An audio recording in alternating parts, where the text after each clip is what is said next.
এই শর্তটা হচ্ছে প্রযোজ্য। ফ্রিকোয়েন্সি ডিস্ট্রিবিউশন হলে তখন প্রত্যেকটার সঙ্গে একটা করে যার যার ফ্রিকোয়েন্সিটা গুণ হয়ে যাবে। হ্যাঁ, তোমরা যে ইয়ে করেছো ফ্রিকোয়েন্সি ডিস্ট্রিবিউশন টেবিল বের করে সেখানে মিন বের করেছো, তোমরা চাইলে সেখান থেকেও দেখতে পারো যদি সবগুলা থেকে তাদের মিন ভ্যালুটা বাদ দিয়ে যোগ করি তখন সেটা 0 হবে। ঠিক আছে, তাহলে the arithmetic mean is sensitive to extreme values, বলছে যে arithmetic meanটা এক্সট্রিম ভ্যালুর ক্ষেত্রে খুবই সেনসিটিভ, কারণ এটা হচ্ছে যদি অনেক দুইটা মান যদি কাছাকাছি হয়, কালকে বলেছিলাম, কিন্তু একটা মান যদি অনেক বেশি বড় হয় বা অনেক বেশি ছোট হয় তখন আমাদের মিনটা চেঞ্জ হয়ে যায় এবং সেটা তোমার ডেটাকে মিসগাইড করে, তোমাকে মিসগাইড করবে। যেমন বলেছিলাম যে তোমার কাছে যদি 1 টাকা থাকে, তোমার ফ্রেন্ডের কাছে 2 টাকা আছে আর আরেকটা ফ্রেন্ডের কাছে 100 টাকা আছে, তাহলে তোমাদের তিনজনের গড় কত? 1 আর 2 3, তারপর হচ্ছে 103। এটাকে যদি 3 দিয়ে ভাগ করি তখন এটা কত হবে? অনেক বেশি হবে না? কিন্তু তোমার আর তোমার ফ্রেন্ডের কাছে তো 1 টাকা বা 2 টাকা আছে, সেক্ষেত্রে কি হচ্ছে, এটা আমাদের মিসগাইড হচ্ছে। তখন আমরা কি বলবো, আমরা যে মিনটা পাবো সেটা কত হবে? 103 কে 100 দিয়ে ভাগ করলে কত হয়? 34.33। ঠিক আছে, 34.33। তাহলে যদি সেটা 33 হয় তাহলে আমরা এই যে বলবো যে মিন হচ্ছে 33.33, এর মানে হচ্ছে যে তোমাদের কাছে গড়ে 33.33 টাকা আছে। কিন্তু আসলে কি সবার কাছে 33.33 টাকা আছে? তা কিন্তু না, কারণ তোমার কাছে আছে 1 টাকা কিন্তু তোমার মিন দেখাচ্ছে তোমার কাছে 33.33 টাকা আছে, তাহলে এটা একটা প্রবলেম। সেজন্য যখন আমরা মিন বের করব, এক্সট্রিম ভ্যালু থাকবে, সেক্ষেত্রে আমরা কিন্তু মিন না বের করে আমরা কি করি, আমরা মিডিয়ান বের করি। মিডিয়ান এভারেজটা মিডিয়ান দেখি। যখন এক্সট্রিম ভ্যালু থাকে তখন আমরা মিন না দেখে মিডিয়ান দেখি। ঠিক আছে, আর এই যে থার্ড প্রপার্টিটা, এটা হচ্ছে পুলড মিনের থার্ড প্রপার্টিটা হচ্ছে পুলড মিনের প্রপার্টি, পুল বা কম্বাইন্ড মিনের প্রপার্টি, যে আমার কাছে যদি অনেকগুলো সেট থাকে তখন আমরা সেই সেটের কম্বাইনলি যে মিনটা বের করতে পারি সেটার ফর্মুলা হচ্ছে এরকম। আচ্ছা, তারপর ফোর্থ প্রপার্টি হলো যে কোনো স্কয়ার ডেভিয়েশনের থেকে সবসময় সবচেয়ে মিনিমাম হবে হচ্ছে এই মিন স্কয়ার ডেভিয়েশন, এটা হচ্ছে সবচেয়ে মিনিমাম হবে। তারপর এটাকে বলছে আমরা most stable measure of central tendency than any other measure, এটা হচ্ছে অন্য যে কোনো সেন্ট্রাল টেন্ডেন্সি যে এটা হচ্ছে অনেক stable. Depends on both origin and scale, এটা হচ্ছে আমার অরিজিন এবং স্কেলের উপর ডিপেন্ড করে।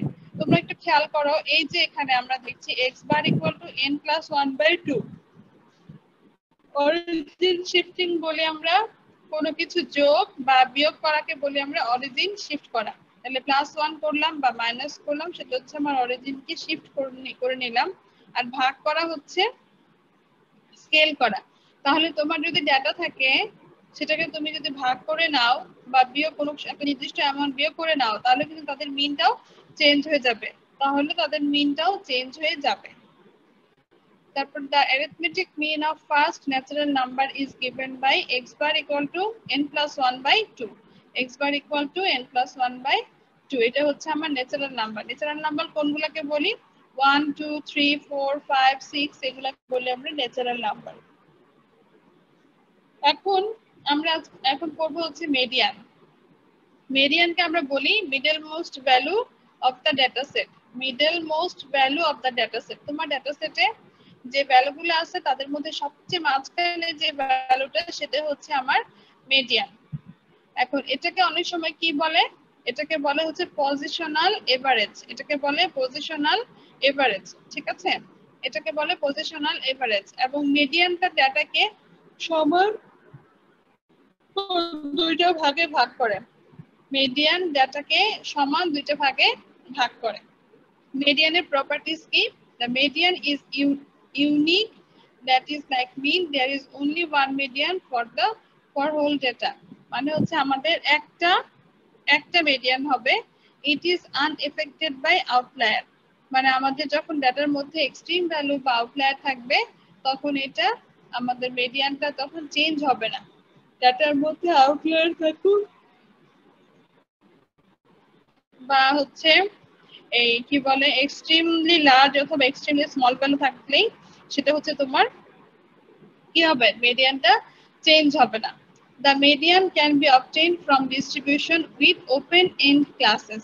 যদি open-end ক্লাসও হয় আমরা কিন্তু মিডিয়ান বের করতে পারবো। Unlike the mean, the median can be obtained for all levels of data except the nominal. দেখো আমরা চারটা স্কেল করেছিলাম, nominal, ordinal, interval, ratio.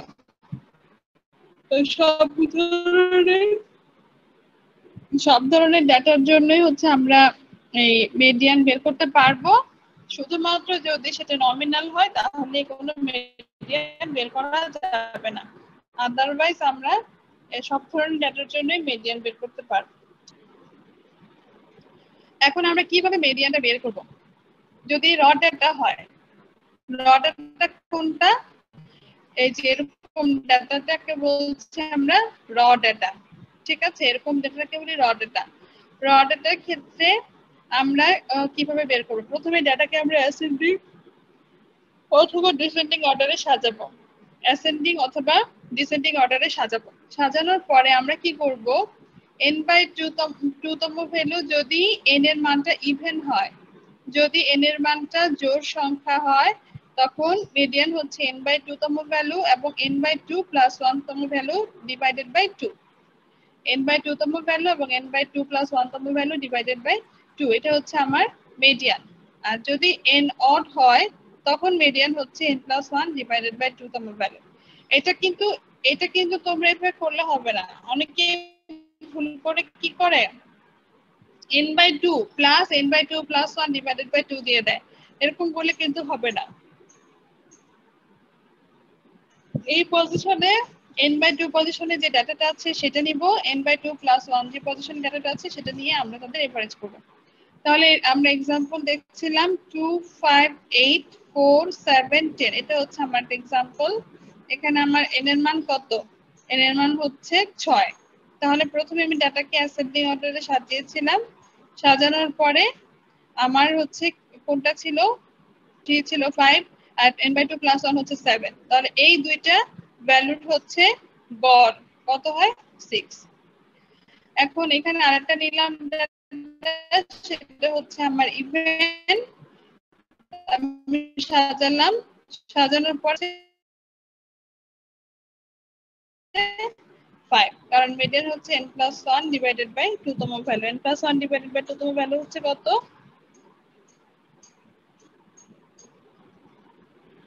1 1 2 3 4 5 6 7, 1 2 3 4,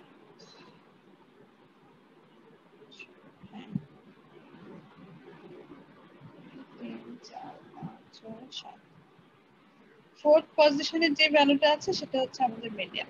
4th পজিশনে আছে 5, 5 হচ্ছে মিডিয়ান। এখন আসো আমরা কিভাবে মিডিয়ান ক্যালকুলেট করব ফ্রম গ্রুপ ডাটা। এখন মিডিয়ান ক্যালকুলেট করার আগে আমাদেরকে জানতে হবে যে কোনটা আমাদের মিডিয়ান ক্লাস। মিডিয়ান ক্লাস হচ্ছে আমার যেই গ্রুপে, মিডিয়ান ক্লাস হচ্ছে আমার যেই গ্রুপে মিডিয়ানটা থাকবে সেটা হচ্ছে আমার মিডিয়ান ক্লাস। মিডিয়ান ক্লাস হচ্ছে যেই ক্লাসে আমার মিডিয়ানটা থাকবে সেটা হচ্ছে আমার মিডিয়ান ক্লাস।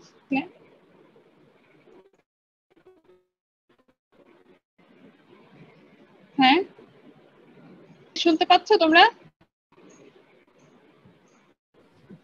জি ম্যাম, শোনা যাচ্ছে। শুনতে পাচ্ছ?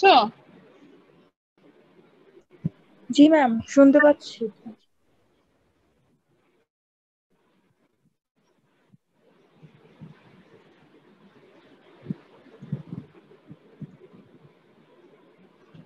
ওকে, তাহলে মিডিয়ান ক্লাস কোনটা, যেখানে আমার মিডিয়ানটা থাকবে সেটা। এবং মিডিয়ান ক্লাসটা আমরা বের করব n/2 তম অবজারভেশনটা যে গ্রুপে থাকবে, n/2 তম অবজারভেশনটা যে কি মিডিয়ানের ফর্মুলা আমি গত ক্লাসে বলেছিলাম। আমরা সরাসরি ইয়েতে চলে যাই, এখানে, ঠিক আছে? এটা ছিল আমাদের ফ্রিকোয়েন্সি টেবিল। আমার n এর